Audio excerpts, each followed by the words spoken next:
श्री एक गरीब आदमी था। मजदूरी का काम करके पैसा कमाता था, लेकिन दिन भर कड़े मेहनत करने पर भी थोड़े पैसे कमा पाता था, जिससे उसके परिवार का गुजारा बड़ी मुश्किल से होता था। लेकिन अगर किसी दिन कोई काम नहीं मिलता था तो खाली हाथ घर लौटना पड़ता था, और उस दिन भी श्री के परिवार को बची खुची रोटी खाकर ही सोना पड़ता था। दिवाली के एक दिन पहले श्री की पत्नी दिव्या उससे कहने लगी, सुनिए जी, कल दिवाली है और ना राशन है और ना ही पैसे हैं। अगर कहीं से थोड़े बहुत पैसे का इंतजाम हो जाता तो मैं बच्चों के लिए हलवा पूरी बना देती, बच्चे खुश हो जाएंगे। अरे दिव्या, मैं कहाँ से लाऊंगा पैसे? पिछले 2 दिनों से लगातार दुकानों पर जा रहा हूँ, लेकिन कहीं भी काम नहीं मिल रहा है। माँ लक्ष्मी और भगवान गणेश की कृपा जरूर होगी। आज तुम्हें कोई न कोई काम जरूर मिल जाएगा, तुम देखना। तभी वहाँ श्री की बेटी काजल आ जाती है। बापू बापू, काजल के बापू ने काजल को फुलझड़ी के पूरा डिब्बा ला कर दिया है, आप भी फुलझड़ी ला कर दो ना। श्री मन में सोचने लगा, हे भगवान, मैं क्या करूं? मेरे बच्चे इस बार दिवाली नहीं मना पाएंगे। मेरे बच्चों पर कृपा करो प्रभु। आज मुझे कुछ न कुछ काम दिलवा ही दो, ताकि मेरे बच्चे भी हर बच्चों की तरह दिवाली मनाकर बाजार की तरफ काम ढूंढने निकल पड़ा। बाजार में कई दुकानदारों से काम के बारे में पूछता है, मगर कोई भी श्री को काम नहीं देता है।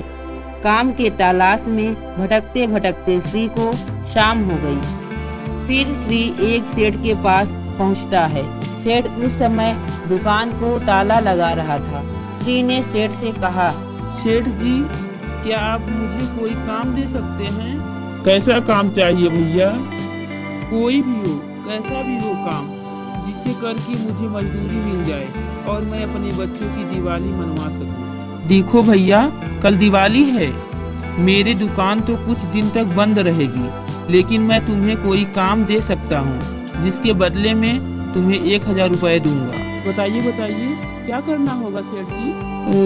तुम ऐसा करो, मेरा ये कार्ड रखो, कल सुबह मेरे घर आ जाना, कल ही मैं तुम्हें काम समझा दूंगा। श्री को काम मिलने की कुछ तसल्ली हो गई और वो घर वापस लौटने लगा।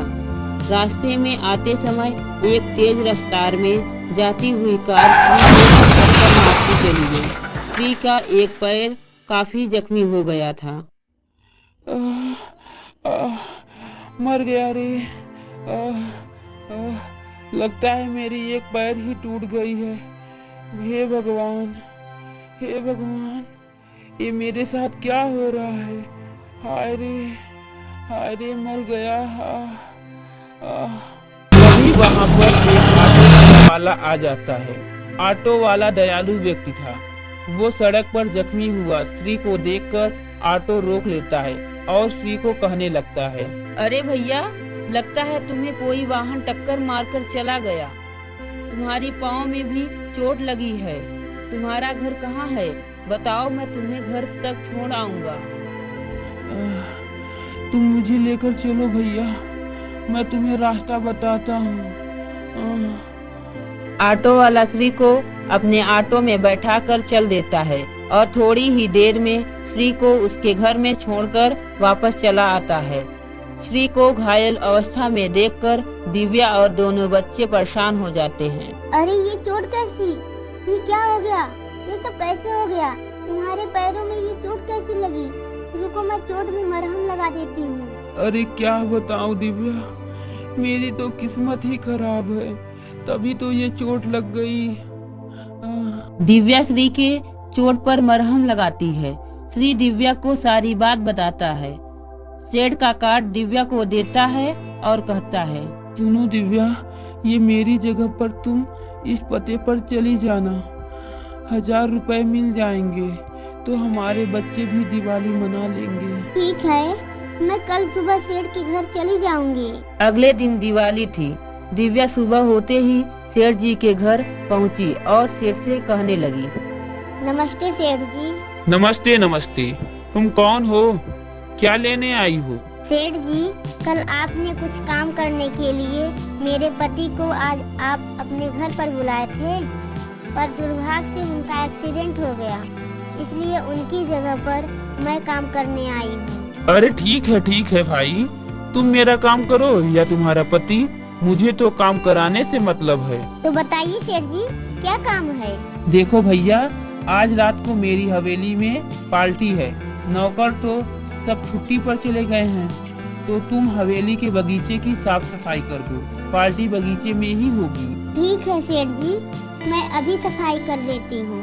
दिव्या बगीचे की साफ सफाई करने में जुट गई। तभी वहाँ पर सेठानी और उनका इकलौता प्रिंस, जो कि 8 साल का था, वो आ जाते हैं। सेठानी कहती है, सुनो, बगीचे की सफाई करने के बाद काफी सारे बर्तन भी धोने हैं और मिठाई के डिब्बे भी पैक करने हैं। चिंता मत कीजिए सेठानी जी, मैं सारा काम जल्दी ही निपटा दूंगी। माँ, मैं बगीचे में आपके साथ खेलूंगा। नहीं प्रिंस, मुझे बहुत सारे काम हैं, तुम अकेले ही खेल लो। प्रिंस बगीचे में बॉल से खेलने लगता है और सेठानी कुर्सी पर बैठकर मोबाइल चलाने लगती है। तभी पता नहीं कहां से एक सांप आकर खेलते हुए प्रिंस के पाँव में डस लेता है और प्रिंस जोर जोर से रोने लगता है। आह माँ, माँ, माँ, मेरे पाँव में सांप ने डस लिया है। हाय, मेरे लाल को सांप ने डस लिया है। अरे कोई मेरी बेटी को बचाओ, कोई है? सेठानी रोती हुई प्रिंस को गोद में लेती हुई मचलने लगती है। प्रिंस के मुंह से झाग निकलने लगता है और प्रिंस बेहोश होने लगता है। दिव्या भी सफाई छोड़कर प्रिंस के पास आ जाती है। अरे दिव्या, जल्दी से सेठ जी को बुलाओ, वो प्रिंस को अस्पताल ले जाएंगे, इसे जहरीले सांप ने काट खाया है। सेठानी जी, प्रिंस को अस्पताल ले जाने का समय नहीं है। मैंने देखा है, वो सांप बहुत जहरीला है। मैं सांप का जहर उतारना जानती हूँ। अभी प्रिंस का जहर उतार देती हूँ। उतार दे बहन, जल्दी से जहर उतार दे, तेरा बहुत एहसान होगा मेरे ऊपर। दिव्या अपने मुंह से चूस चूस कर प्रिंस के शरीर से सारा सांप का जहर बाहर निकाल देती है और प्रिंस होश में आ जाता है। तब तक सेठ जी भी वहाँ आ जाते हैं। अरे भाई, क्या हुआ? सेठानी और प्रिंस के चेहरे पर हवाइयाँ क्यों उड़ रही हैं? सेठ जी, हमारे प्रिंस को सांप ने डस लिया था। और फिर सेठानी सेठ जी को सारी बात बताती हैं। सेठ जी सेठानी से कहते हैं, शुक्र है भगवान का। भाई सेठानी, आज दिवाली का दिन है। अपने बेटे पर इतनी बड़ी मुसीबत आई, लेकिन इस गरीब दिव्या ने अपनी जान पर खेलकर हमारे बेटे की जान बचाई है। हमें इसको धन्यवाद देना चाहिए और इसे कुछ उपहार भी देना चाहिए। सेठ जी 20,000 रुपए दिव्या को देते हैं और सेठानी ने बहुत सी मिठाइयाँ, कपड़े, पटाखे दिव्या को देकर कहती हैं, बहन, ये सब कुछ तुम्हारा दिवाली का उपहार है। तुम भी आज अपने बच्चों के साथ धूमधाम से मनाना। आप लोगों का दिल बहुत बड़ा है। आप लोगों का बहुत बहुत धन्यवाद। दिव्या अपने घर आ जाती है और श्री को सारे उपहार से लेकर सारी बात विस्तार से बताती है। फिर रात हो जाती है। दिव्या और बच्चे पूजा करने बैठ जाते हैं। फिर पूजा के बाद पूरा परिवार मिलकर मिठाइयाँ खाते हैं और पटाखे छोड़ते हैं और धूमधाम से दिवाली मनाते हैं।